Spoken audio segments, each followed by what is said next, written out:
Hello, could you briefly introduce yourself? Yes, I'm Carolin, and yeah, I had the honor to make this amazing trip to different communities with Lucy, and I'm so grateful for this tour who now has come to an end, and now we have found some answers to very inspiring questions. Talking about inspiring questions, what is love for you? That's also very big and complex value, I would say. And yeah, during our trip we were always talking about this triangle of love, and still this is so in the center. That's why really I want to mention it again. For me, that on the top there's this unconditional universal love, and I think first one have to feel that we are loved the way we are, with all our strengths and weaknesses. And yeah, I think that's very important, no matter how you want to call it. I call it God, others call it like source of life or whatever. But I think this is very important, that you would always come back to this, and you have this never-ending source of love. And then, as the next step, I think it's very important to love yourself the way you are, with all your weaknesses, with all your strength. And then you can transmit the love you have received and the love you love yourself then to the others. I think this is very important, to love your neighbor as yourself. And yeah, a bit more concretely, what can this mean? For me, it's a lot about sharing and caring for each other, small attentions, and just wanting the best for the other. I think to see the good in the other, and no matter who or how she or he is and what he or she maybe has done to you, to just let it be and just to send him or her love. Because I think this is it's really like a strong power and transformative power. And maybe another metaphor I also like a lot, that love is like a ray of light, and when it comes to a glass of water, it refracts and then creates a beautiful rainbow with different colors, like the different shapes or colors of love. And it's the same when love unfolds in others, then it can create this natural spectacle. And yeah, it's then like a miracle with beautiful colors, and it's a bow. So it's like a bridge, so it can bridge two persons next to each other. It can it can cross borders, it can overcome barriers. I think this is the strong power of love. And another thing, a definition which has been there for generations, all over the time, is in the first Corinthians, when it says love is kind and patient, and then it goes on and then it says love bears everything, it believes everything, it hopes everything, and it endures all things. And yeah, that's basically love for me. Wow, thank you so much, Caro. And what are the essentials in your life? Since I've been a child, I think I was striving for Zufriedenheit. It's a value in Germany, and like the German word is really nice because there's no real translation for it. It's happiness, contentment, fulfillment, but at the same time there's peace in it, Frieden. So it's also about inner peace.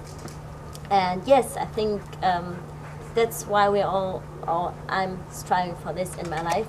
And then I have different pillars. So, because how do I concretely reach that? I think it's important to build your life on different pillars. I, for example, have my family as a strong pillar, and my friends, then my actions, all engagement, all what I like to do, my talents, my interests. But then when these all need also like a deeper source or solid ground, that if everything fades away, you still can build on this. And yeah, this is what I've spoken already. It's like this source, this never-ending, this long-lasting source. And this is for me my belief, my faith. And here I can always come back and I can refill everything. And I think everything builds up and flows from this. Wow. And what is living together for you? What does it mean? What does it imply? Yeah, I've been thinking of it a lot. And for me, it's more than just living next to each other. It's more than just neighborhood. And because this is just this horizontal line maybe that you're facing next to each other. But I think community, there's already the word unity in it. So it's something that unites people.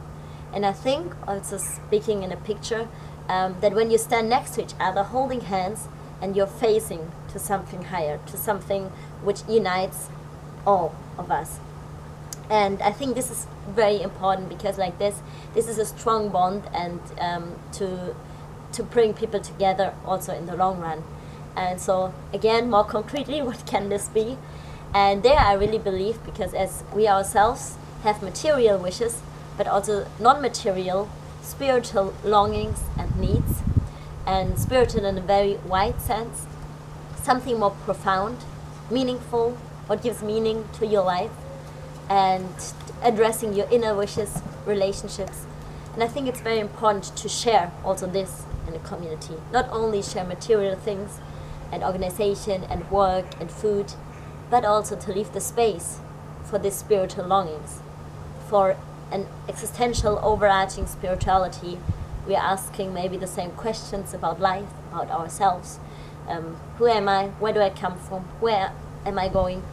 And just like the answers are as plentiful as there are beings on earth, but just to leave the space and to be there together, to being together, not only to working or to doing something together. I think this creates this strong bond and this union in a community. That is a very good transition for the next question. If you were to live in a community someday, what would be the basis of this community? Yes, we have already searched for what can people bring together. And I think the strongest root, the strongest source we have found so far is love. So this would be, in a metaphor of a tree again, this would be really the strong root. And it's so universal, so I think everyone is just longing for love, wants to be loved. And yeah, this I would really put in the center of the community. And then I think it's also important to have other roots. So like a tree, it must be rooted to grow up and to bear fruits and everything. And other roots for me would be peace and joy and solidarity and simplicity and freedom and like harmony with nature. For me, a bit like the Latin American concept, buen vivir, to live also. It's the same when you give love to your persons, to the others, you also to the earth. It's like, yeah, a holistic approach, I would say. Yeah, and so again, more concretely, how can we live this in a community? And yeah, I have also the image of being under one roof together. And then we have a common center, a common base. And like I said before, this could be these spiritual times, communion times, we called it. It can be time to be in silence together, to sing, to pray, meditate, to reflect, whatever you want to do. But just these moments, I think, in the center are very important. It doesn't mean to replace already the existing religions or traditions we have. This could still remain, and it's so enriching, but still something to unite us all, to bring us all together. And there I really like the metaphor of the sun.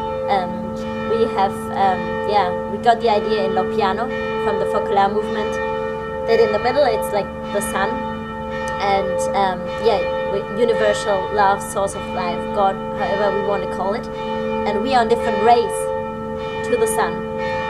And as long as we go together, go forward and further on our ray, we come closer to the sun, but as well we come closer to each other. And that could be, I think, a really nice picture or even architecture for the community I'm dreaming of, or I wish to live in later on. Wow, thank you so much. Is there something you would like to add, a special message? Yeah, it's also about really follow your heart and realize your dreams, and not very idealistic or abstract, but really concretely.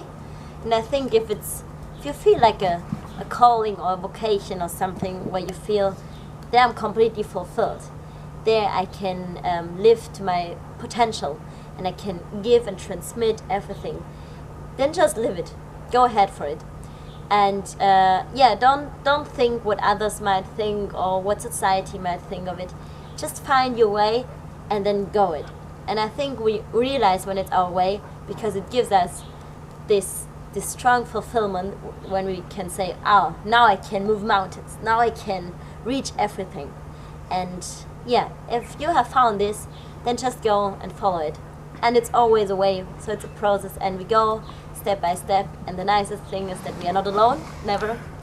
And yeah, so let's just all follow our heart and realize our dreams. Woo! Thank you, Carol. You're welcome. Bye bye. Bye bye.